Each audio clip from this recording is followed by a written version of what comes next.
Hi everybody, Dan Illman here. Kentucky Derby qualifying points on the line. Race number 13 at the fairgrounds on Saturday is the Grade 3 Lecomte Stakes. Big field, going a mile and a 16th. Before we get to the analysis, check out this deal presented by our friends at Woodbine. It's the DRF Horse of the Year Fan Vote Sweepstakes. Submit your vote for a chance to win a trip to the Queen's Plate at Woodbine. DRF.com/eclipse is where you need to go for all of the details. Let's meet the field for this year's Grade 3 Lecomte. The number 4 Scabbard is at 7-2. This horse already multiple graded stakes placed for trainer Eddie Keneally. You've got the beautifully bred Mr. Monomoy, the 2 at 9-2. This horse has all the potential in the world. And we've got a horse on the far outside, the number 14 Lynn's Map, who right now is questionable to compete. Mark Casse likes this horse a lot. He doesn't like this outside post position. And with the Smarty Jones Stakes coming up at Oaklawn Park next week, he's going to enter there and take a look and see if maybe there are some scratches before he decides to run Lynn's Map. But I wouldn't be surprised if Lynn's Map is a late defection. The good news is, once Lynn's Map does defect, if he does, the Timeform US pace projector will automatically update at timeformus.com.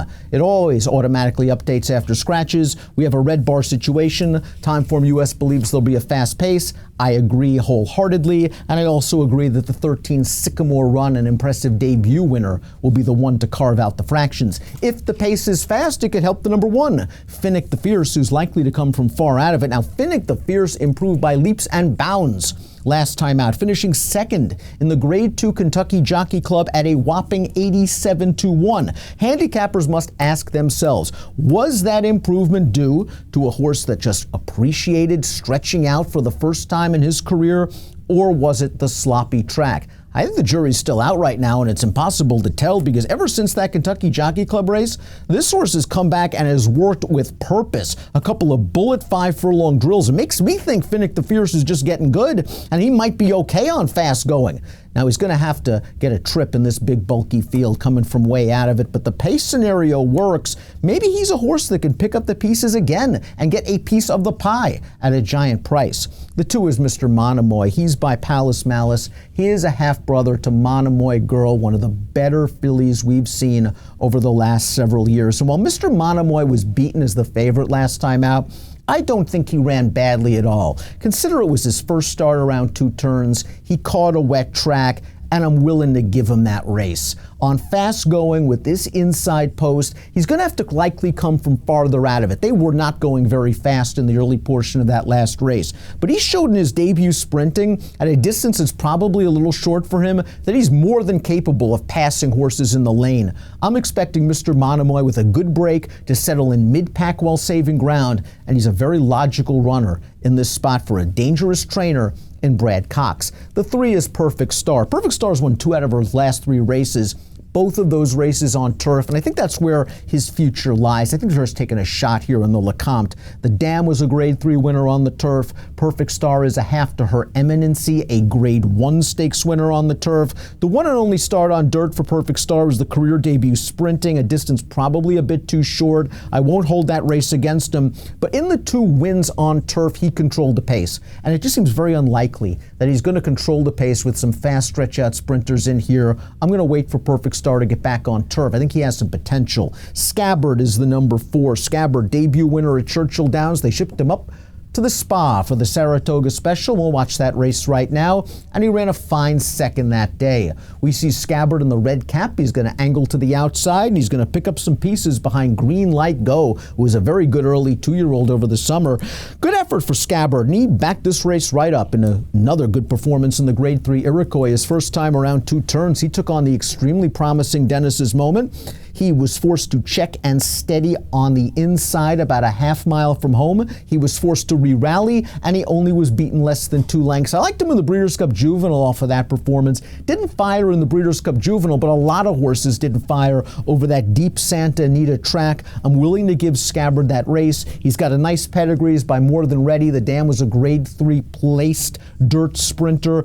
I think this layoff's given him a chance to grow up, and maybe he's going to feel good in his first start as a 3-year-old, more mature, and he can sit just off the pace. I think a mile and a 16 is just fine for Scabbard. Accession is a horse that has promise for Steve Asmussen. He's by Belmont Stakes winner Union Rags. The dam was grade 1 placed routing on the dirt. He won 2 starts back, and then while he was beaten by Lynn's Map and Mr. Monomoy last time out, I just don't think the pace scenario worked to his advantage. There wasn't a lot of pace on that day. He kind of clunked up to finish 3rd. He gets a better setup here, but it's worth noting that his 2 fastest races have come on wet tracks. Accession's a horse that I wouldn't be surprised at all if he takes a nice step forward for a great barn in Asmussen, but I think Accession, you can move him up on a wet track. I want to see him do it on fast going. New Eagle goes out for Michael Maker. He won on turf 2 starts back at Indiana Grand. They tried him in the grade 2 Kentucky Jockey Club. He showed good speed that day at 84-1 and he tired. That race was over a sloppy track. He's got the built-in excuse.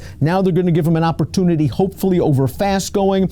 But again, he's going to have to go faster early. The pace was not quick in the Kentucky Jockey Club. It's going to be quicker in here. And if he's on a hard chase, it could perhaps leave him tired in this long stretch. Halo again's got a lot of potential for Asmussen. He's 2 for 2 in his career. He's got a big pedigree. He's by Speightstown. He sold for $600,000 as a yearling. He's a half to Fundamental, a graded stakes placed runner on the turf, and he's a half to Inflexibility, a multiple stakes winner on the turf. This horse looked good, winning the slower division of maiden special weights at Churchill Downs, going 7 furlongs.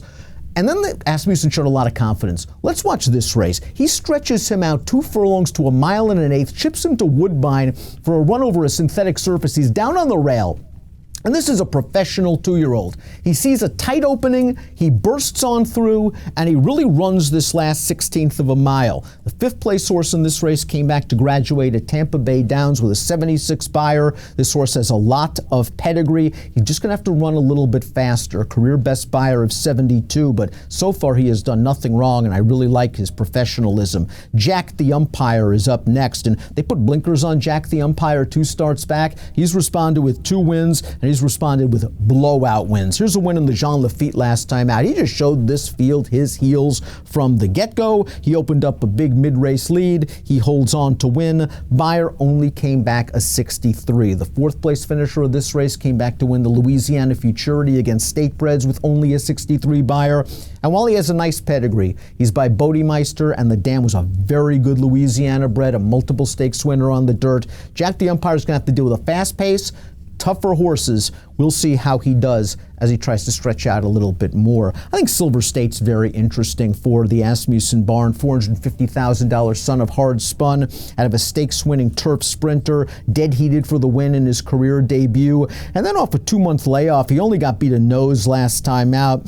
I thought he ran well that day. The only knock was I didn't love the field he was in against, but he's paired up 82 buyers in both starts. I think he's capable of a forward move, and I think he's going to benefit from that expected quick pace up front. Silver State's a horse to certainly keep your eye on, especially if he's kind of ignored on the tote. He's been bet hard in both lifetime starts. Enforceable has got a beautiful pedigree. He's by Tappet out of the multiple grade 2 stakes winner Just Whistle Dixie. He's a half to Breeders' Cup juvenile winner New Year's Day. He's a full to graded stakes winners Mohayman and Kingley.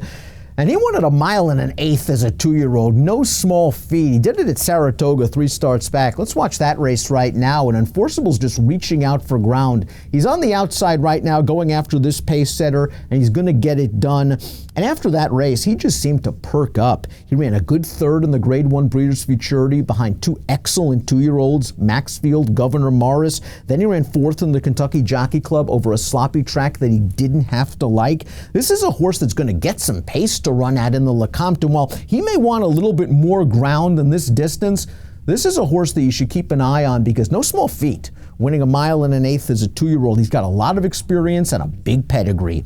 Bango is a horse you're going to know early. This is a horse stretching out in distance, and last time out he ran on a sloppy track that he might not have liked, and he caught a horse that just freaked over the going. 2 back on fast going. He won with an 81 buyer speed figure sprinting. Now he likes to be forwardly placed. And if you remember that Timeform US pace projector, red bar fast pace scenario, other speeds in the race, this horse has to stretch out now around 2 turns for the first time. The longest he's gone in his career to date is 7 furlongs. And in that race, he had a big late lead and he got run down. I'm worried about the distance for Bango. Let's talk about Shasha, Shake Me Up, another horse stretching out in distance.